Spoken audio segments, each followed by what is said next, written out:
안녕하세요. 5월 18일 목요일입니다. 오늘은 민수기 31장 1절부터 24절까지입니다. 제가 읽겠습니다. 여호와께서 모세에게 말씀하여 이르시되 이스라엘 자손의 원수를 미디안에게 갚으라. 그 후에 내가 네 조상에게로 돌아가리라.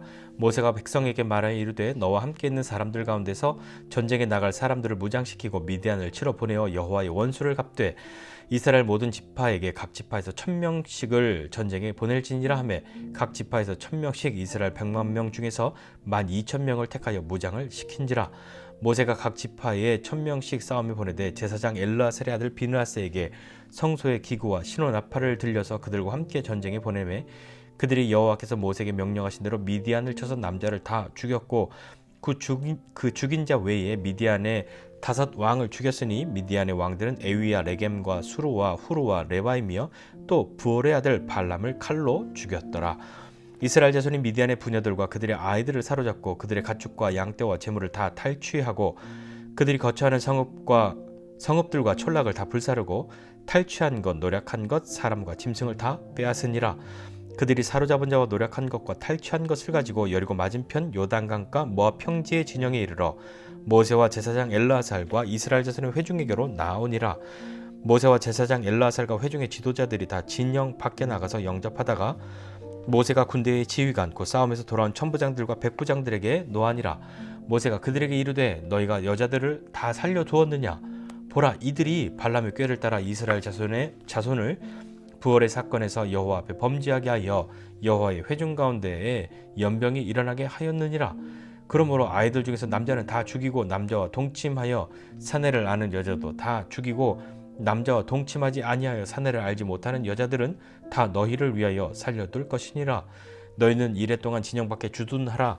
누구든지 살인자나 죽임을 당한 사체를 만진 자는 셋째 날과 일곱째 날에 몸을 깨끗하게 하고 너희의 포로도 깨끗하게 할 것이며 모든 의복과 가죽으로 만든 모든 것과 염소 털로 만든 모든 것과 나무로 만든 모든 것을 다 깨끗하게 할지니라. 제사장 엘르아살이 싸움에 나갔던 군인들에게 이르되 이는 여호와께서 모세에게 명령하신 율법이니라. 금, 은, 동, 철과 주석과 납 등의 불에 견딜 만한 모든 물건은 불을 지나게 하라. 그리하면 깨끗하려니와 다만 정결하게 하는 물로 그것을 깨끗하게 할 것이며 불에 견디지 못할 모든 것은 물을 지나게 할 것이니라. 너희는 일곱째 날에 옷을 빨아서 깨끗하게 한 후에 진영에 들어올지니라. 아멘. 하나님께서 모세에게 명령하십니다. 이스라엘 자손의 원수를 갚으라. 그 원수를 갚기 위해서 미디안을 치라. 미디안을 진멸하라. 이렇게 말씀하시는 거죠. 모세에게 그렇게 원수를 갚으라고 명령하신 이유는 무엇입니까? 미디안이 도대체 무슨 잘못을 했죠? 우리가 얼마 전에 본 민수기 25장 기억하십니까? 바알 부올의 사건. 발람이 발락에게 이제 떠나면서 한 가지 꾀를 주었던 거죠. 그 발람의 꾀를 따라 모압과 미디안의 여인들이 이스라엘 남자들을 유혹하고 그들과 음행하고 우상 숭배를 하게 하였던 그 일 말입니다. 그 일 때문에 이스라엘 백성들에게는 연병이 돌았고 24,000명이 죽는 일이 일어나지 않았습니까? 그때 등장했던 한 사람 또 누굽니까? 그 연병이 멈추어지게 한 일을 했던 사람, 제사장 엘르아살의 아들 아론의 손자 비느하스. 그 비느하스가 그때 음행하는 그 이스라엘 백성과 그 이방 여인을 찔러 죽이는 일을 통하여서 그 연병이 그치게 된 그 사건 말입니다. 그 사건의 원인을 제공하였던 이유가 되었던 그 모압과 미디안 중에 이 미디안에게 원수를 갚으라 라고 말씀하신 것이죠. 그래서 각 지파에서 1000명씩 12,000명을 군대로 조직하였고 그 군대를 누가 이끌었는가? 여호수아가 갔을까 싶지만 그 이야기는 나오지 않고 여기 등장하는 한 사람의 이름은 그 바알보올 사건 때 민수기 25장에서 의분을 내었던 거룩한 분노를 가지고 있었던 비느하스. 그 비느하스에게 성소의 기구와 신호 나팔을 들려주어서 그들과 함께 전쟁터에 나가게 하였던 것이죠. 아마 이 비느하스가 그 전쟁을 주도하였던 것 같습니다. 그래서 어떤 일이 벌어집니까? 6절 이하에 보니까 이제 그 비느하스가 나갔고 7절 이하에 보면 모세에게 명령하신 대로 미디안을 쳐서 남자들을 다 죽였습니다. 미디안의 남자들을 다 죽였. 그렇다면 미디안의 남자들을 다 죽이면 앞으로 미디안은 이제 없어지는 거잖아요. 그러나 미디안은 블레셋과 마찬가지로 특정한 한 나라가 아니라 각 부족들의 연합체 이런 거죠. 그러니까 사실 모세의 장인도 미디안 광야에 미디안 사람이지 않았습니까? 그렇다고 한다면 뭐 다 나쁜 사람 뭐 이렇게 말할 것이 아니라 특별히 이 여기에 나오는 미디안은 그 중에서 그 왕 5왕을 죽였다고 하였으니까 그 미디안에 있었던 5 부족의 왕들을 죽였는데 이들이 아마도 그 발람의 꾀를 따라서 이스라엘로 범죄하게 하는 그 일에 가담하였던, 그 일에 관련이 있었던 그 부족 5 부족이 아니었을까 생각해 봅니다. 그래서 5명의 왕들을 다 죽이죠. 5명의 왕들을 죽였고요. 그리고 8절에 보니까 부올의 아들 발람을 칼로 죽였다라고, 왕들을 다 5을 죽였다. 그리고 거기에다가 이 발람도 죽였다라고 말합니다. 왜냐하면 이 전쟁의 이유가 그 미디안에게 원수를 갚아야 하는 그 이유가 발람의 꾀를 따라 그 일을 하였기 때문에 발람도 이때에 죽입니다.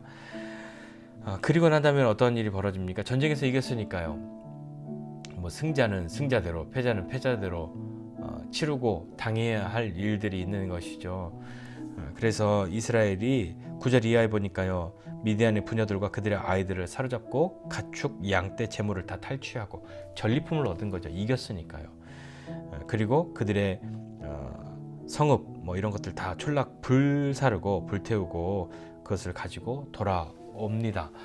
완전히 대승, 완전하게 이겼기 때문이죠. 그 5 부족의 남자들 다 죽이고 왕도 다 죽이고 발람까지 죽이고 남은 여인들과 아이들은 사로잡고 모든 재산들을 다 가지고 돌아오게 됩니다. 이 완벽한 승리, 이 대승을 보고 이제 돌아오게 되는데요. 그때에 그 모압 평지에서 이스라엘 백성들과 만나게 됩니다. 모세가 엘르아살과 함께 또 회중의 지도자들이 다 그 평지로 나아가서 전쟁에서 돌아온 사람들을 맞이하는데요. 이겼으니까 굉장히 기쁜 일 아닙니까? 자세히 보니까 모세가 이거 하면서 모세가 노합니다. 굉장히 모세의 노하는 이유가 무엇이냐면 군대 이 싸움에서 돌아온 천부장들과 백부장들을 향하여서 너희가 여자들을 다 살려두었냐? 이렇게 말합니다. 이 말의 의미는 무엇입니까? 이 전쟁의 이유가 앞서 말씀드렸던 것처럼 바알보올의 사건 때문이라고 한다면 그 일에 직접적인 계기가 되었던 이 여인들을 어찌 살려두었냐 하는 이야기죠. 발람의 꾀를 따라서 이스라엘을 범죄하게 한 이것 다 잊어버렸냐? 우리의 이 전쟁의 이유가 원수를 갚는 것이 어떤 것인지 잊어버렸냐? 그렇게 노하죠. 그래서 모세가 이렇게 명령합니다. 어떻게 모세가 명령하냐면요, 데려온 여인들과 아이들 중에서 남자아이들은 다 죽이는 거죠. 고대 전쟁은 좀 잔인합니다. 어떤 면이 잔인하냐면 신들의 전쟁이니까요. 전쟁에서 이기면 그 패배한 민족이나 나라의 신을 처참하게 짓밟습니다. 우리 신이 니네 신보다 강해 하는 거죠. 그리고 마음껏 그 신을 조롱하고 뭐 다 탈취해가고 약탈하고 사람들도 그렇게 마음대로 하는 거죠. 그리고 남자 아이들은 다 죽였습니다.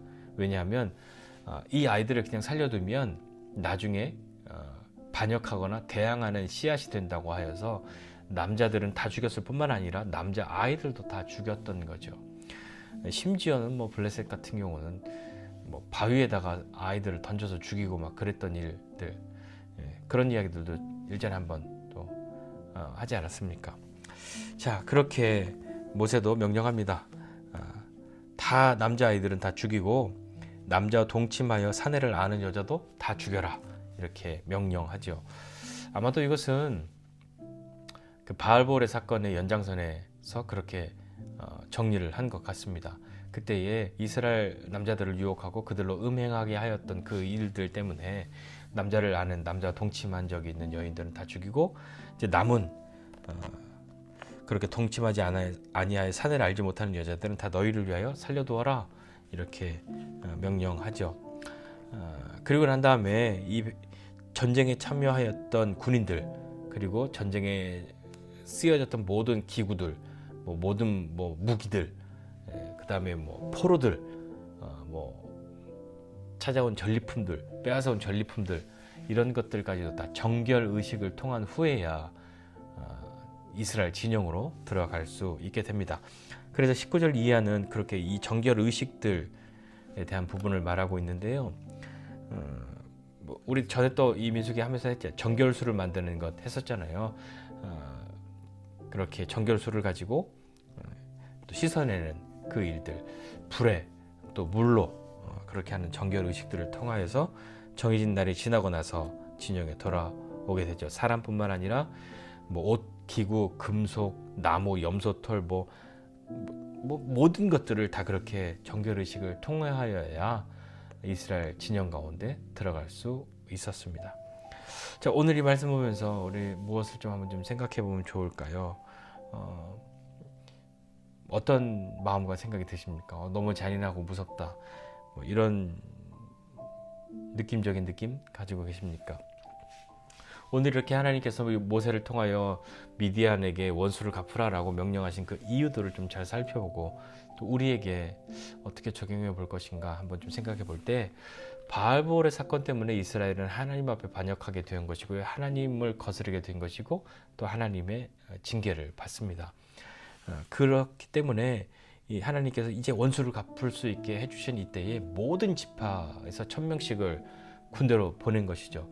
모든 지파가 참여하여 자기들이 당하였던 그것을 갚을 수 있는 그 기회에 다 참여합니다. 그리고 이 전쟁은 비느하스가 주도하였다라고 하는 것이 굉장히 좀 상징적이고 의미가 있는 것 같습니다.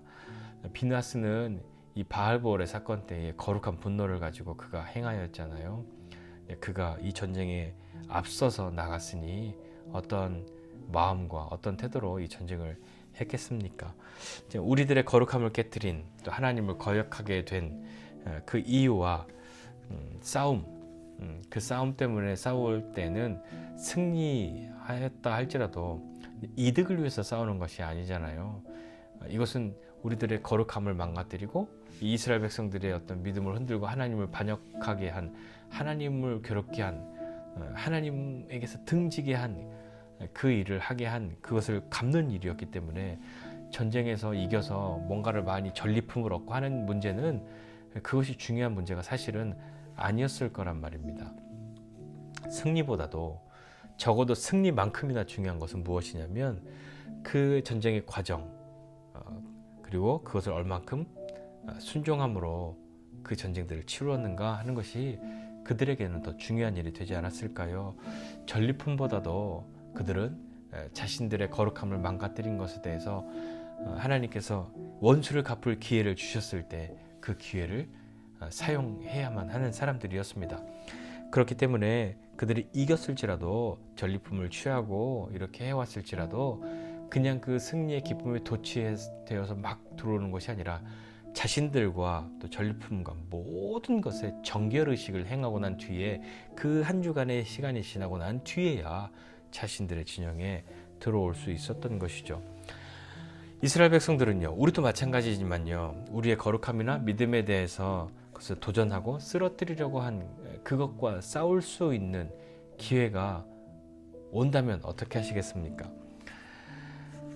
우리를 쓰러뜨리려고 하고 우리를 망가뜨리려고 하고 특별히 거룩함이나 믿음에 대한 그런 것들을 흔들었던 그것이 내가 졌었다, 내가 쓰러졌었다 하는 그런 경험을 가지고 있는 영역들이나 그 어떤 일들에 대해서 하나님이 원수를 갚을 기회를 주셨다. 이것은요, 어디 한번 네가 싸워 잘해서 이겨봐 그것이 아니라 하나님 명령하셨잖아요. 원수를 갚으라. 그 말은 하나님이 그것을 허락하셨고 함께 하시겠다 그런 말이지 않습니까?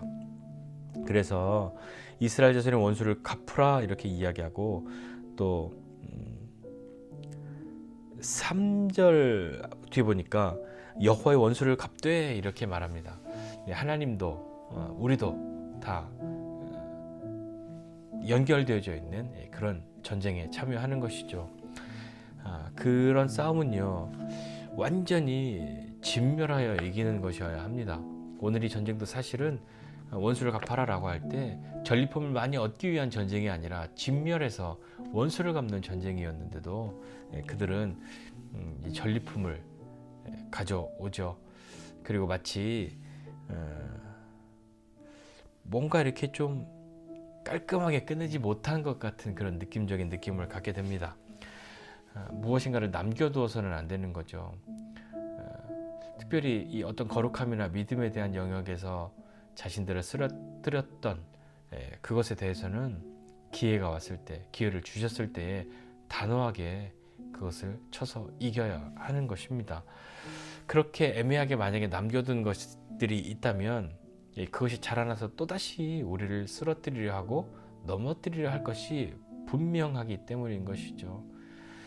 돈 때문에, 욕심 때문에, 또 다른 여러 가지 죄악으로 쓰러졌던 그런 내가 있다면 하나님의 은혜로 다시 일어나서 하나님이 어떤 분이신지 증명할 수 있는 기회를 얻었다면 단호하게 결단하고 행동하는 사람이 되어야 합니다. 내가 예전에는 이 돈 때문에 내 거룩함을 깨뜨렸고 믿음에 흔들렸지만 지금은 아니야 라고 말한다면 이렇게 했는데 요만큼은 내가 좀 가지고 가도 나는 이제 잘 다스릴 수 있지 않을까 하는 것이 아니라 그런 영역에 있어서는 단호하게 우리가 마음을 결정하고 나가야 하는 것 아닐까요? 우리의 전쟁은 어떤 전쟁입니까? 어떤 것에 싸움을 하고 있습니까? 어떤 것이 우리의 원수라고 생각합니까? 내 이득을 망가뜨린 것, 그것을 항상 원수라고 생각하십니까? 가장 큰 우리의 원수는 우리의 거룩함을 깨뜨리려고 하고 우리의 믿음을 흔들고 하나님 앞에 불순종하고 범죄하게 만드는 것이 우리가 가장 싸워야 할 대적이 되는 것 아닐까요? 내 이득에 민감한 사람, 그런 사람만 되는 것이 아니라 우리의 이득이라고 하는 것은 늘 경제적인 것, 그것만 생각하는 것이 아니라 우리의 거룩함을 망가뜨리는 것, 그것과도 맞서 싸우는 사람 되어야 하지 않겠습니까? 맞서 싸우려고 하는데 내가 맞서 싸울 힘이 없으니까 졌겠죠. 그러나 하나님이 기회를 주셨을 때 그때는 정말 멋지게 이겨야 합니다. 단호하게 결정하고 행동해야 합니다. 그것이 어떤 것입니까? 우리 각자에게 그런 영역들이, 그런 일들이 있겠죠.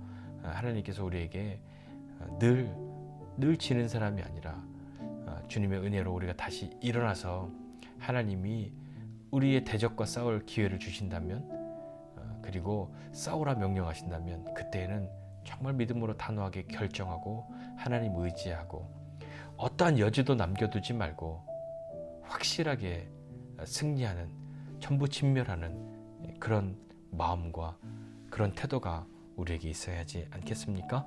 다시 한번 우리의 싸움의 대적은 내 이득을 망가뜨리는 것, 그것이 내 원수야 하는 것이 아니라 정말 우리의 원수는 우리의 거룩함을 깨뜨리고 우리의 믿음을 흔들고 하나님으로부터 멀어지게 만드는 것이 우리의 대적이고 우리의 원수임을 깨달아 그 믿음의 싸움들을 잘 싸워나가는 저와 여러분 다 되어야 할 겁니다.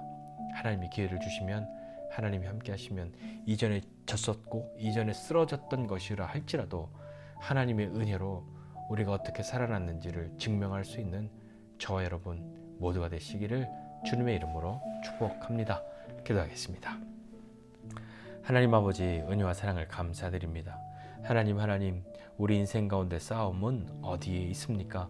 항상 내 이득과 내 이익에 반하는 것들과만 싸우는 사람 되지 않고 우리의 대적은 우리의 거룩함을 깨뜨리고 우리의 믿음을 흔들어 하나님을 향하여 범죄하고 반역하게 만드는 것임을 기억하고 그 대적과 마땅히 싸울 수 있는 사람 되게 하여 주시고, 그리고 우리의 연약함으로 능히 맞설 수 없는 것들이 많이 있으나 주님께서 우리에게 은혜를 주시고 우리 넘어졌던 우리를 다시 살리시고 패배감과 죄책감 가운데 있는 우리를 다시 일으켜 주셔서 주님께서 살려주시고 다시 세워주신 우리로 주님의 자녀임을, 거룩함을 회복한 사람임을, 다시 믿음으로 일어선 사람임을 증명할 수 있는 기회 우리에게 주셨을 때 주님과 함께 단호하게 그 선한 싸움들을 싸워갈 수 있는 우리 되도록 은혜를 더하여 주옵소서. 그리하여 하나님의 백성임을, 나에게는 나의 이득보다 우리의 거룩함과 믿음이 더 귀한 것임을 다시 한번 우리 인생 가운데 증명할 수 있는, 경험할 수 있는 그런 믿음의 사람 되도록 은혜를 베풀어 주시옵소서. 감사드리고 예수님의 이름으로 기도드립니다. 아멘.